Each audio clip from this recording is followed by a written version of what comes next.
नमस्कार दोस्तों, आज हम मौन के विषय में बात करेंगे कि कैसे व्यक्ति को मौन रहकर अपने मन को शांतिपूर्वक रखना चाहिए और कैसे व्यक्ति को ध्यानपूर्वक कार्य को करना चाहिए। तो आइए जानते हैं। मौन का अर्थ है अपनी शक्ति का व्यय न करना। मनुष्य जैसे अन्य इंद्रियों से अपनी शक्ति खर्च करता है, वैसे बोलने से भी अपनी बहुत शक्ति व्यय करता है। आजकल देखोगे तो छोटे बालक तथा बालिकाएं भी कितना वाद विवाद करते हैं। उन्हें इसकी पहचान ही नहीं है कि हमें जो कुछ बोलना है उससे अधिक तो नहीं बोलते, और जो कुछ बोलते हैं वह ऐसा तो नहीं है जो दूसरे को अच्छा न लगे या दूसरे के मन में दुख उत्पन्न करे। कहते हैं कि तलवार का घाव तो भर जाता है, किंतु जीभ से कड़वे शब्द कहने पर जो घाव होता है वह मिटने वाला नहीं है। इसलिए सदैव सोच समझकर बोलना चाहिए। जितना हो सके उतना मौन रहना चाहिए। इसलिए महात्मा गांधी प्रति सोमवार को मौन व्रत रखते थे। मौन धारण करने की बड़ी महिमा है। इसे धारण करोगे तो बहुत लाभ प्राप्त करोगे। वाणी या बोलना ही नहीं बल्कि मौन में भी शक्ति होती है। यही कारण है कि धर्मों में मौन को बहुत महत्व दिया गया है। वैज्ञानिकों द्वारा भी इस बात को माना गया है कि सेहत से मौन का गहरा संबंध है और इससे मानसिक शांति मिलती है। मौन से विचारों में एकाग्रता आती है और रचनात्मकता बढ़ती है। इसीलिए जितने भी साधु संत या तपस्वी हुए, सबने मौन रहकर और ध्यान लगाकर ही संसार के गुढ़ ज्ञानों को प्राप्त किया। हमारे जीवन में एक नहीं बल्कि बहुत सारे दुखों का कारण बोलना ही है, क्योंकि हमारी समस्या यही है कि हम चुप नहीं रह सकते। हमेशा कुछ न कुछ बोलते ही रहते हैं और आपके बोलने के कारण ही आधे से ज्यादा दुख निर्मित होते हैं। आपको जितनी भूख है आप उतना ही भोजन खाते हैं, जितनी जरूरत है उतना कार्य करते हैं। लेकिन क्या आपने इस बारे में कभी सोचा है कि आप कितना बोलते हैं? क्या आप उतना ही बोलते हैं जितनी आवश्यकता है या अनावश्यक ही सारे दिन बोलते हैं? इस बारे में कभी अकेले बैठकर जरूर सोचिए कि आज आपने दिन भर में कितना बोला, क्या बोला और सबसे जरूरी कि क्यों बोला। मनुष्य की प्रवृत्ति ऐसी है कि वह अपने मन में चल रही बातों को दूसरों को सुनाना चाहता है और दूसरा भी आपके साथ ठीक वही काम करता है। ये बातें किसी अन्य या तीसरे व्यक्ति से संबंधित हो तो सुनने सुनाने का काम और भी दिलचस्पी से होता है। आप फिर जब कभी भी बैठते हैं तो इन्हीं बातों को फिर से दोहराया जाएगा और फिर से इन्हीं बातों पर विचार करेंगे। यह सुनने सुनाने का माहौल जीवन भर चलता रहता है और इस तरह से आप खो देते हैं अपना कीमती समय, अपना जीवन, अपनी सोच समझ और वो कीमती पल जिसमें जिया जा सकता है और जिसमें आनंद प्राप्त किया जा सकता है। इसलिए इस सुनने सुनाने के माहौल से बाहर निकले।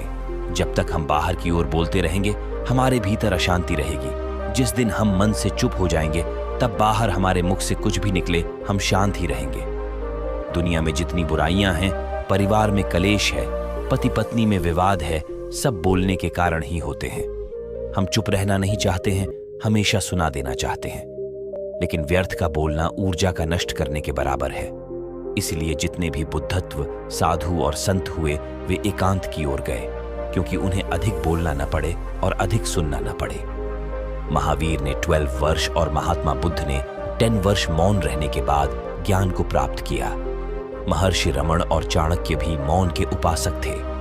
लेकिन आप इस संसार में रहकर भी एकांत रह सकते हैं। इसके लिए आपको अपनी उन ऊर्जाओं को बचाना होगा जिसे आप व्यर्थ के शब्दों में नष्ट कर देते हैं।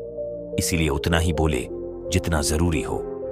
चुप रहना एक ऐसी शक्ति है जो हमें किसी भी बात को गहराई से समझने की और काम करने की ऊर्जा देती है। चुप रहने से हमारा दिमाग ज्यादा काम करने लगता है और हम ठीक समय पर सही निर्णय लेने में सक्षम होते हैं। यह हमारी आत्मिक शक्ति का मुख्य स्रोत है जो आज कल के समय में हमारे लिए बहुत ही मुश्किल है। यह हमारे मन को शांत करता है। शांत रहने से हम अंदर से यानी दिल से सच्ची खुशी का महसूस करते हैं, जिसका अंदाजा हम खुद भी नहीं लगा सकते। इससे हमारी संकल्प शक्ति भी बढ़ाती है। इसीलिए जो लोग कम बोलते हैं उनके द्वारा कही गई बातें जल्दी सच हो जाती हैं, क्योंकि वे लोग सकारात्मक विचारों के होते हैं और उनका मन अंदर से बहुत शांत होता है। जब किसी परेशानी का हल असंभव सा दिखाई देता है तो कुछ देर चुप रहकर अकेले में बैठकर उसे बड़ी आसानी से हल किया जा सकता है। चुप रहकर ही भगवान या परमात्मा से भी सीधी बात की जा सकती है। जीवन में खुश रहने के लिए चुप यानी शांति का विशेष महत्व होता है। मौन में बहुत सुंदरता और कोमलता है।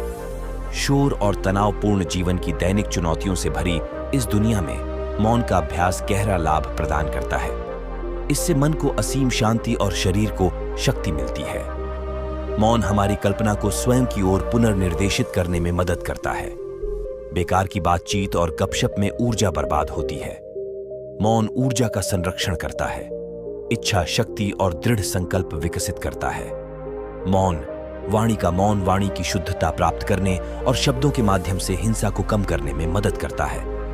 मौन हमारे क्रोध, लोभ, मन, माया, राग और द्वेष की कषायों को सीमित करने में सहायता करता है, जिससे आध्यात्मिक प्रगति का मार्ग प्रशस्त होता है। मौन आत्म जागरूकता और सचेतनता की गहरी भावना पैदा करता है। स्वयं के साथ साथ दूसरों के प्रति सहानुभूति, व्यक्तिगत विकास और आत्मनिरीक्षण को प्रोत्साहित करता है। मौन ही व्यवहार का साधन है। जो वास्तव में इच्छुक हैं तथा ऋषि मुनियों के साथ रहते हैं, वही इस मौन का महत्व समझते हैं। उस महामौन के भीतर ही तुम्हें प्रभु का अस्तित्व मिल सकता है। हमेशा प्रातः 4 बजे से मौन व्रत धारण करने का अभ्यास करो तथा उस समय अपने मन और इंद्रियों को बाह्य यानी बाहरी पदार्थों से अलग कर दो। ऐसा करने से मन शांत होता है। इसलिए व्यक्ति को मौन रहना अति आवश्यक है, क्योंकि वह बिना बोले कई अनेकों कार्य कर सकता है। साथ ही वह अपने मन को शांतिपूर्वक एक ही दिशा की ओर केंद्रित कर सकता है।